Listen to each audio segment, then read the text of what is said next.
नमो भगवते वासुदेवाय नमः। ओम नमो भगवते वासुदेवाय नमः। बोलो कृष्ण कन्हैया लाल की जय। 23वां अध्याय श्री महाभारत खिलवाड़ हरिवंश के अंतर्गत हरिवंश पर्व में पितृकल्प विषयक 23वां अध्याय। हंसों का कापिल नगर में ब्रह्मदत्त आदि के रूप में उत्पन्न होना और 4 हंसों का अपने पिता से आज्ञा लेकर मुक्त हो जाना। इस 23वें अध्याय में हम आज इन सभी बातों का अध्ययन करेंगे, मनन करेंगे, पठन करेंगे। मार्कंडेय जी ने कहा, तदंतर योग धर्म में निरत रहने वाले उन 7 मानसचारी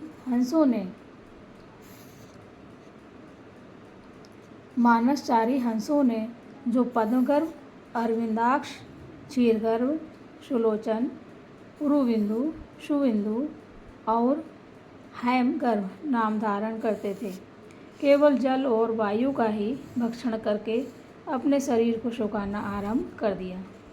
इधर वह राजा अपने शरीर से प्रकाश फैलाता हुआ अपनी स्त्रियों को साथ ले उस वन में इस प्रकार घूमने लगा जैसे नंदन वन में इंद्र घूमते हों।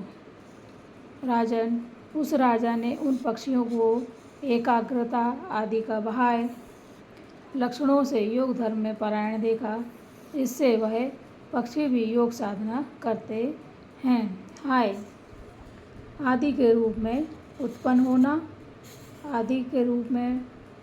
होना ये यहाँ से था। इससे वह पक्षी भी योग साधन करते हैं। हाय में मनुष्य होकर भी योग साधन ना कर सका। इस प्रकार कुछ निर्विण्ण होकर उस बात को सोचता हुआ अपने नगर को चला गया। उसके अणु नामक परम धार्मिक पुत्र था। वह अणु धर्म के सूक्ष्म तत्व के चिंतन में अनुरक्त था, इसलिए उसे अणुपद ब्रह्मा के सूक्ष्म स्वरूप का बोध प्राप्त हुआ था। उसको सुख ने श्रेष्ठ लक्षणों वाली, सत्यशील एवं अन्याय गुणों से संपन्न और सदा योग धर्म का पालन करने वाली अपनी कन्या पृथ्वी अर्पित की थी। भीष्म, जैसा कि सनत कुमार जी ने पहले मुझे बताया था, वह सुंदरी कन्या पृथ्वी पितरों की ही बुद्धिमती कन्या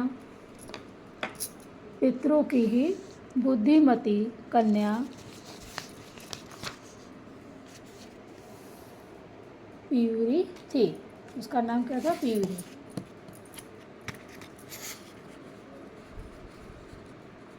वह सत्य धर्म का पालन करने वाली नारियों में श्रेष्ठ थी। पुण्यात्मा पुरुष भी उसके स्वरूप को बड़ी कठिनता से समझ सकते थे। वह स्वयं तो योगिनी थी ही, योगी की ही पत्नी और योगी की ही माता भी थी।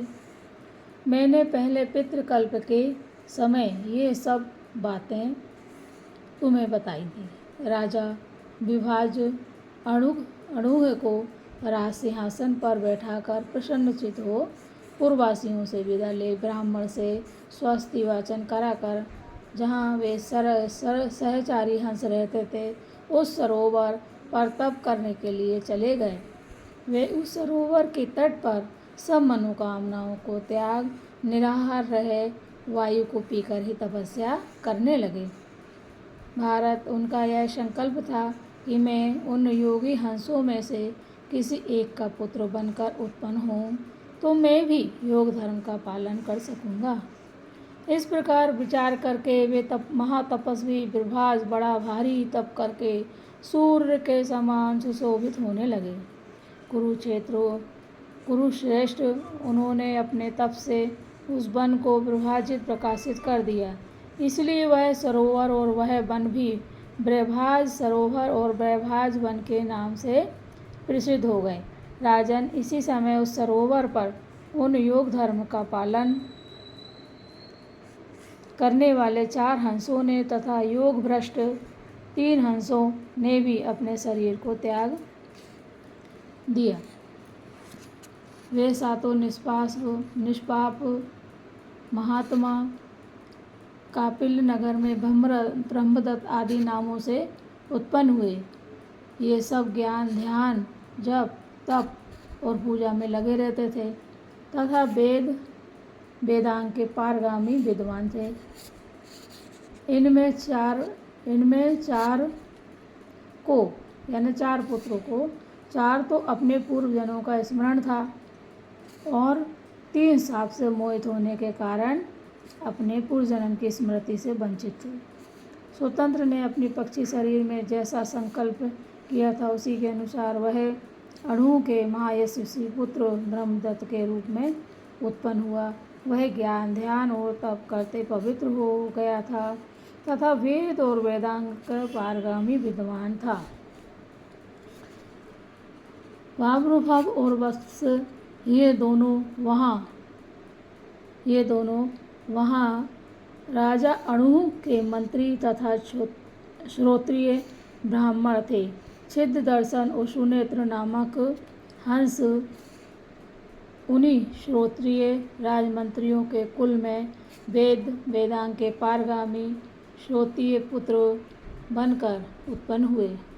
ये दोनों पहले जन्म में ब्रह्मवत के साथ रहे थे और उनकी सहायता करने के लिए उत्पन्न हुए थे। इनमें जो पूर्ववर्ती 6 जन्मों में अपने 7 भाइयों से 5वां होकर उत्पन्न हुआ था, वह कभी 7वें जन्म में पांचाल नामक श्रोत्री हुआ और 6ठा आश्रम कंडरीक नाम से प्रसिद्ध हुआ। इनमें पांचाल बहुवच अर्थात ऋग्वेदी था। वह आचार पुरोहित का काम करने लगा और कंडरीक छंदों का गान करने वाला सामवेदी तथा आधिर्वयु यजुर्वेदी हुआ। कौन हुआ? आधर्वयु यजुर्वेदी हुआ। इस प्रकार वह 2 वेदों का ज्ञाता था। कितने वेदों का ज्ञाता था? वह 2 वेदों का ज्ञाता था। अणु का पुत्र राजा ब्रह्मदत्त तथा प्राणियों की बोली को समझ लेता था। उसकी पांचाल और कंडरीक से मित्रता हो गई। ये तीनों ग्राम्य धर्म संसारी पुरुषों के धर्म में मग्न रहते थे और काम इच्छा के वश में होकर चलते थे। इन्होंने पूर्व जन्म में जो सत्कर्म किया था उसके फल से ये धर्म, अर्थ और काम के तत्व हुए। राजाओं में श्रेष्ठ अणु निष्पाप ब्रह्मदत्त का राज्य पर अभिषेक करके स्वयं योग साधन कर परम गति को प्राप्त हो गए। आश्रित देवल की पुत्री जिसका नाम सन्नति था तथा जिसका तिरस्कार करना किसी के लिए भी बहुत कठिन था, राजा ब्रह्मदत्त की धर्मपत्नी हुई। उस एक भाग ब्रह्म भाव से संपन्न, नम्रता की मूर्ति, योग धर्म का पालन करने वाली सन्नति नाम की श्रेष्ठ कन्या को ब्रह्मदत्त ने देवल ऋषि से पत्नी के रूप में प्राप्त किया था। भारत जन्मों में 5वां होकर उत्पन्न होने वाला पंचीक कवि पांचाल हुआ, 6ठा कंडरीक हुआ और 7वां ब्रह्मदत्त हुआ।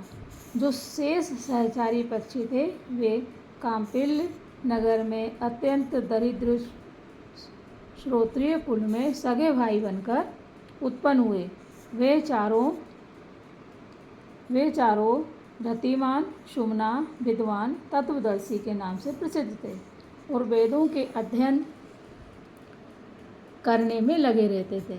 साथ ही योग साधन के लिए गहन त्याग अवसर ढूंढते थे अथवा अपने सहचारियों के भोग आसक्ति रूप दूषण पर भी दृष्टि रखते थे।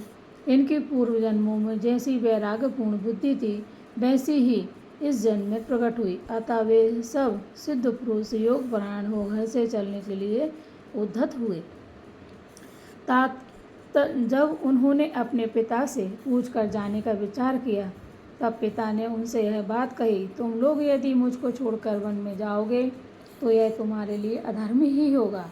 तुम लोग मेरी दरिद्रता दूर न करके तथा पुत्र द्वारा सिद्ध होने वाले प्रचुर प्रयोजन की भी सिद्धि एवं मेरी सेवा न करके कैसे चले जाना चाहते हो? क्या यही उचित है? तब उन सब द्विजों ने अपने पिता से कहा, हम लोग ऐसा उपाय करेंगे जिससे आप जीवन निर्वाह कर सकें तथा हम जैसे पुत्रों को पाकर आपको अपने उद्धार के लिए भी चिंता करने की आवश्यकता नहीं है। आप निष्पाप राजा ब्रह्मदत्त से मिलकर यह महत्वपूर्ण सप्तव्यथा दशार्णेषु इत्यादि श्लोक उनको और उनके मंत्रियों को सुनाइएगा। तात इससे प्रसन्न होकर वे आपको बहुत से ग्राम, प्रचुर भोग और आपकी इच्छा अनुसार सब पदार्थ देंगे। आपकी जब इच्छा हो तब ब्रह्मदत्त के पास, क्या कहा बच्चों ने कि आपकी जब इच्छा हो तब ब्रह्मदत्त के पास चले जाएं। इतनी बातें कहकर उन सब ने अपने पिता की पूजा की और योग धर्म का साधन कर वे परमानंद मय मोक्ष को प्राप्त हो गए। बोलो श्री कृष्ण भगवान की जय, श्री हरि की जय। इस प्रकार श्री महाभारत खिलभाग हरिवंश के अंतर्गत हरिवंश पर्व में पितृकल्प विषयक 23वां अध्याय पूरा हुआ। बोलो श्री हरि भगवान की जय। ओम नमो भगवते वासुदेवाय नमः। ओम नमो भगवते वासुदेवाय नमः। ओम नमो भगवते वासुदेवाय नमः। ओम देवकी सुत गोविंद वासुदेव जगतपते देहि मे तन्यं कृष्ण त्वामहे शरणं गता। ओम देवकी सुत गोविंद वासुदेव जगतपते देहि मे तन्यं कृष्ण त्वामहे शरणं गता। ये संतान गोपाल मंत्र है, ये सभी को करना चाहिए। इससे सभी को श्रेष्ठ संतान प्राप्त होती है। जिन्हें संतान नहीं होती संतान प्राप्त होती है, मोक्ष प्राप्त होता है। अपना लोक और परलोक को सुधारने के लिए श्री हरिवंश पुराण जरूर सुने पढ़ें।